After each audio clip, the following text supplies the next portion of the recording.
So when I first started teaching, I came up with a format that I would teach in person once a month. And over a series of, I think it was 9 months, we would cover the entire tarot deck. I thought this was a great idea. I hadn't taken on board that it made it hard for my students to practice because we were going through the cards in quite a slow, in-depth process. So my students at the time asked me to come up with a crib sheet that would cover all of the cards to allow them to practice reading, because after all, the best way to learn anything is to practice, even whilst they were still learning the cards in depth. Well, I have an education background, so I took this on board quite seriously. And I created a really practical, simple spread that was designed to be helpful, easy to read, and also teach really core tarot reading skills as you were using the spread. This probably comes from the fact that I was an early years teacher for many years, and teaching children to read was a huge part of my job. So when I designed the spread, and I've shuffled my cards here and I'm going to demonstrate it in just a moment. The branding at the time, I found one of my original business cards. Slight change in name. I was then only doing tarot, and I really wanted to be more of a mentor and guide. I didn't do much prediction work then. Arguably now I'm much more fluid in how I read tarot. I loved the branding, but as I moved more online, it just didn't work, so I had to adapt and change. So with the spread, I decided to stick with the concept of not reading reversals. I'm not saying you shouldn't read with reversals. If it works for you, then that's absolutely fine. But I think when you're learning, it's a bit too black and white, good card, bad card kind of thing. But I also felt I needed to make it easier for students to know what angle to look at the card. So the spread was very simple. The first card was the main focus. This defines the situation that you're reading about.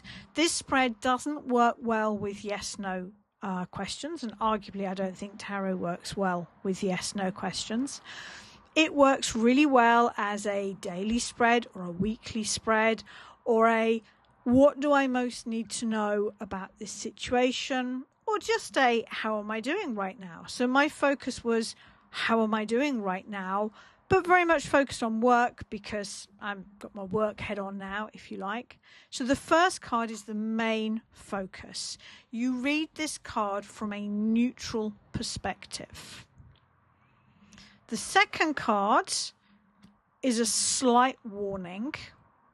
You read this card from a more negative focus. And the third card is advice. You read this from a more positive focus. And the point of this spread was to teach you that every single card in the deck can be read from a neutral position or a negative position or a positive position, because I think it's far too easy to pull cards like the Tower or the Five of Swords or the Seven of Swords or the Five of Pentacles and immediately see the darkness in it and not see the neutral position or the advice. And conversely, it's far too easy to pull cards like the Star, the Nine of Cups, the Two of Cups, and not realise that there is a warning or a more negative side in those cards. So this spread was designed to train you to look at any one of the 78 cards from either a neutral, a more negative, or a more positive position, and get you out of the mindset that there are good and bad cards. So as an example, my main focus right now, that's really interesting, the Knight of Cups, very much often following a passion, following our heart. I've come to the end of a couple of big projects. The tarot book that is being released, I think it's early September now, was a huge project, took a lot of my time. I've been teaching an online shamanic course for over a year now. That's slowly coming to an end. I feel like I've got space to set a new creative goal. And I want the next creative goal to be something that I'm really deeply engaged with, and I'm really sitting with what would I like that to be right now. So I'm reading that in a very neutral position. I'm not reading it as a romantic partner because my focus was very much more on business, because this can be romantic partner. Now this card is to be read from a more negative position. That's the Tower, which many people think of as quite a negative card anyway. From a negative position, this would be letting the Tower collapse, letting go of old structures. And a really powerful tool in reading this spread is to do what I'm doing here, which is to only turn one card at a time, because you're building a narrative. So the Tower is suggesting that it is right for me to let go of old structures. And then whatever this card is, I'm going to read it from its most positive connection.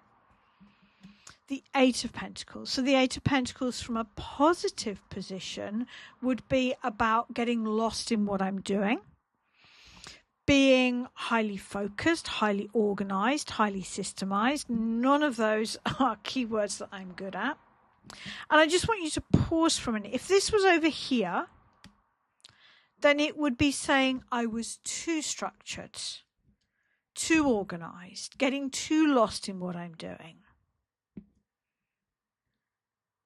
But if I'm over here, it's suggesting it would be good to be more streamlined. It would be good to be a little bit more organized. And so what I've got, and I'll share the links in the comments, I have a crib sheet that literally goes, now it doesn't go through every card. I was really irritated when my students asked for this crib sheet, even though I agreed with them that it was a very, very, very good idea. So I deliberately left the Fool out. And every now and again, I still get people emailing me saying there's no Fool. And it's like, yep, that's right. That was my little bit of irritation.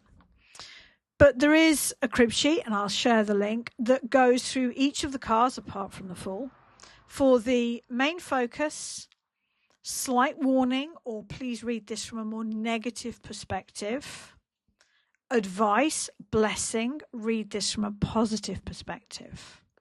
And in fact, I've expanded this now, and I have a longer crib sheet which you can purchase, taking this angle even further.